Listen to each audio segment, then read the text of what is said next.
നമസ്കാരം കൂട്ടുകാരെ, ദീപ്തിസ് ലിറ്റിൽ വേൾഡിൻ്റെ പുതിയൊരു വീഡിയോയിലേക്ക് എല്ലാവർക്കും സ്വാഗതം. ഇന്ന് സ്രാവ് കറിയുടെ റെസിപ്പിയുമായിട്ടാണ് ഞാൻ വന്നിരിക്കുന്നത്. അപ്പോൾ അതെങ്ങനെയാണ് ഉണ്ടാക്കുന്നതെന്ന് നമുക്ക് നോക്കാം. നമുക്ക് 2 സ്രാവ് കിട്ടിയിട്ടുണ്ട്.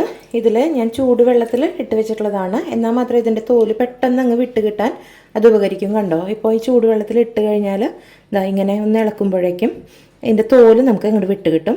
നല്ല തിളച്ച വെള്ളം ഒഴിക്കാൻ പാടില്ല കേട്ടോ. തിളച്ച വെള്ളം ഒഴിച്ചിട്ടുണ്ടെങ്കിൽ നമ്മുടെ സ്രാവ് ആകെ വെന്ത് ഇതായി പോവും. നല്ല ചൂടുള്ള വെള്ളം ആണ് ഒഴിക്കേണ്ടത്. ഒരു കുറച്ച് നേരം ഒഴിച്ചു വെച്ചാൽ മതി. നമുക്ക് എന്നിട്ട് ക്ലീൻ ചെയ്തെടുക്കാം. നോക്കൂ, നമ്മൾ വെറുതെ കത്തി വെച്ച് നിങ്ങൾ വടിച്ച് കൊടുക്കുമ്പോഴേക്കും അതിൻ്റെ ആ തോലൊക്കെ ഒന്ന് ഇളകി പോകുന്നത് കണ്ടോ. ഇത് ചൂടുവെള്ളം ഒഴിച്ചാലുള്ള ഗുണം ഇതാണ്. പെട്ടെന്ന് ആ തോലൊക്കെ നമുക്ക് ഇളക്കിയെടുക്കാൻ സാധിക്കും.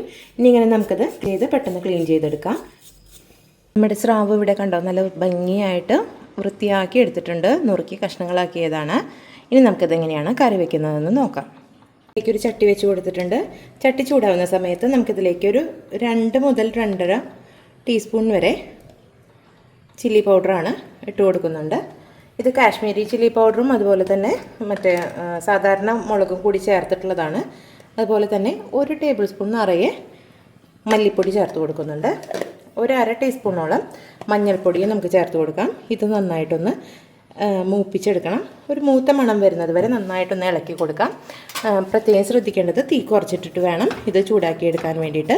കരിഞ്ഞു പോയിട്ടുണ്ടെങ്കിൽ അതിൻ്റെ ടേസ്റ്റ് മൊത്തത്തിൽ മാറിപ്പോവും. അതുകൊണ്ട് ചെറിയ ചൂടിലിട്ടിട്ട് നന്നായിട്ടൊന്ന് മൂപ്പിച്ചെടുക്കാം. ഇനി ആ വറുത്തെടുത്ത മസാല നമ്മൾ മിക്സിയുടെ ജാറിലേക്ക് ചേർത്ത് കൊടുക്കുന്നുണ്ട്. ഇതിലേക്ക് കുറച്ച് വെള്ളം ഒഴിച്ചിട്ട് നമുക്ക് നന്നായി പേസ്റ്റ് പോലെ അരച്ചെടുക്കണം. ഇനി ഈ മീൻ കഷ്ണങ്ങളിലേക്ക് ഒരു വലിയ കഷ്ണം ഇഞ്ചിയും അതുപോലെ തന്നെ കുറച്ച് കറിവേപ്പിലയും ചേർത്ത് കൊടുക്കുന്നുണ്ട്. അതോടൊപ്പം തന്നെ 2 പച്ചമുളകിനെ നടുകെ കീറിയതും ഒരു 5-10 അല്ലി ഉള്ളിയെ നുറുക്കിയതുമാണ്. അതും കൂടി നമുക്കിതിലേക്ക് ചേർത്ത് കൊടുക്കാം. ആവശ്യത്തിന് ഉപ്പ് ചേർത്ത് കൊടുക്കുന്നുണ്ട്. അതോടൊപ്പം തന്നെ കുടംപുളിയാണ് ഇതിലേക്ക് ചേർക്കുന്നത്. വെള്ളത്തിലിട്ട് വെച്ചിട്ടുള്ള കുടംപുളിയാണ്. ഒരു 5-6 കുടംപുളി കൊണ്ട് ആ വെള്ളത്തോടു കൂടി ഇതിലേക്ക് ചേർത്ത് കൊടുക്കാം.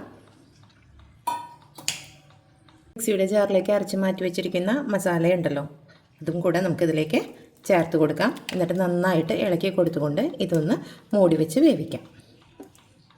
മിക്സിയുടെ ജാറിലേക്ക് കുറച്ച് വെള്ളം കൂടി ഒഴിച്ചിട്ട് അതും കൂടി ഇതിലേക്ക് ചേർത്ത് കൊടുക്കുന്നുണ്ട്. എന്നിട്ടിത് നന്നായിട്ട് ഇളക്കി കൊടുക്കാം.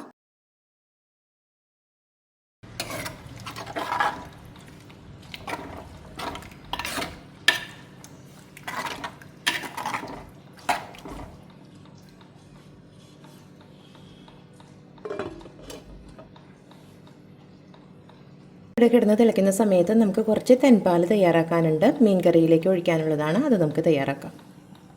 സ്രാവ് കറി നന്നായിട്ട് തിളച്ച് വന്നിട്ടുണ്ട്. അപ്പം ഞാനതിൻ്റെ മൂടി മാറ്റി വെച്ചിട്ടുണ്ട്. ഇനി നമുക്കൊരു മിക്സിയുടെ ജാറിലേക്ക് തേങ്ങാക്കൊത്തുകളാണ് എടുത്തിരിക്കുന്നത്. ഇത് നമുക്ക് നന്നായിട്ട് അടിച്ച് ഇതിൻ്റെ തെൻപാലാണ് എടുക്കുന്നത്. അപ്പോഴേക്കും നമ്മുടെ കറിയൊക്കെ ഒന്ന് വറ്റി വരട്ടെ. ഇപ്പോൾ നമ്മുടെ സ്രാവ് കറി നന്നായിട്ട് വറ്റി വന്നിട്ടുണ്ട്. ഇതിങ്ങനെ തന്നെ കഴിക്കാനും നല്ല ടേസ്റ്റാണ്. പക്ഷെ നമ്മളിതിലേക്ക് കുറച്ച് തെൻപാൽ ചേർക്കുന്നുണ്ട്. തെൻപാൽ എന്ന് പറയുന്നത് 1-ാം പാലിനെയാണ് കേട്ടോ. തേങ്ങാപ്പാലിൻ്റെ 1-ാം പാലിനെയാണ് തെൻപാലെന്ന് പറയുന്നത്. അപ്പോൾ നമുക്കത് ചേർത്ത് കൊടുക്കാം.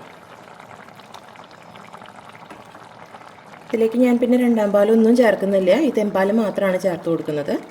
ഇതിലേക്ക് ചേർത്തിട്ട് നന്നായിട്ട് തിളച്ച് വരുന്ന സമയത്ത് നമുക്ക് ഗ്യാസ് ഓഫ് ചെയ്യാം.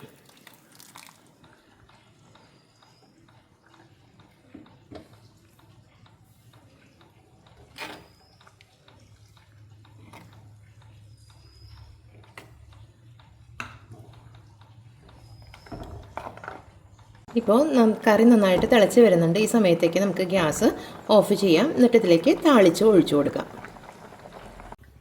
ഉള്ളി മൂപ്പിക്കുന്നതിന് വേണ്ടിയിട്ട് ഒരു കടായി ഇരുമ്പിൻ്റെ അടുപ്പത്തേക്ക് വെച്ച് കൊടുത്തിട്ടുണ്ട്. അതിലേക്ക് നമുക്ക് ആവശ്യത്തിന് വെളിച്ചെണ്ണ ചേർത്ത് കൊടുക്കാം. വെളിച്ചെണ്ണ ചൂടായി വരുന്നത് കൊണ്ട് നമുക്കിതിലേക്ക് പെട്ടെന്ന് തന്നെ ഉള്ളിയും അതുപോലെ തന്നെ കറിവേപ്പിലയും ചേർത്ത് കൊടുക്കാം. ഇരുമ്പിൻ്റെ കടായി ആയതുകൊണ്ട് പെട്ടെന്ന് തന്നെ അത് ചൂടാവും. ഇനി ഇതിനൊന്ന് നന്നായിട്ട് നമുക്കൊന്ന് മൂപ്പിച്ചെടുക്കാം. ഒരു ഗോൾഡൻ നിറമാവുന്നത് വരെ ഇതിനൊന്ന് ഇളക്കി കൊടുക്കാം. നമുക്ക്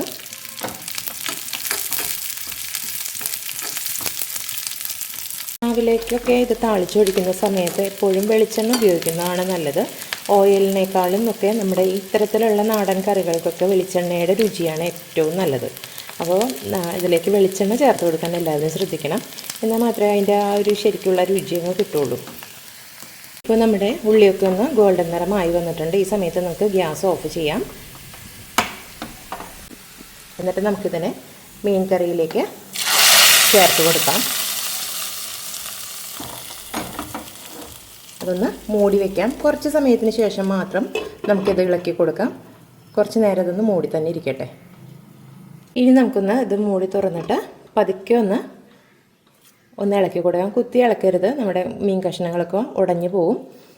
പക്ഷേ ഈ ഉള്ളി താളിച്ചത് എല്ലായിടത്തേക്കും ഒന്ന് ആവുന്നത് രീതിയിൽ നമുക്കൊന്ന് ഇളക്കി കൊടുക്കാം.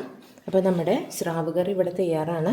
എല്ലാവരും പരീക്ഷിച്ച് നോക്കണം. നല്ല ടേസ്റ്റുള്ള കറിയാണ് കേട്ടോ. അതിന് ഞാൻ ഗ്യാരണ്ടി, മസ്റ്റ് ട്രൈ ആണ്. എല്ലാവരും ഇത് പരീക്ഷിച്ച് നോക്കുക, അഭിപ്രായങ്ങൾ പറയാം. അപ്പോൾ അടുത്ത വീഡിയോയിലൂടെ നമുക്ക് വീണ്ടും കാണാം. Okay, bye bye. എല്ലാവരും സന്തോഷമായിട്ടിരിക്കുക കേട്ടോ.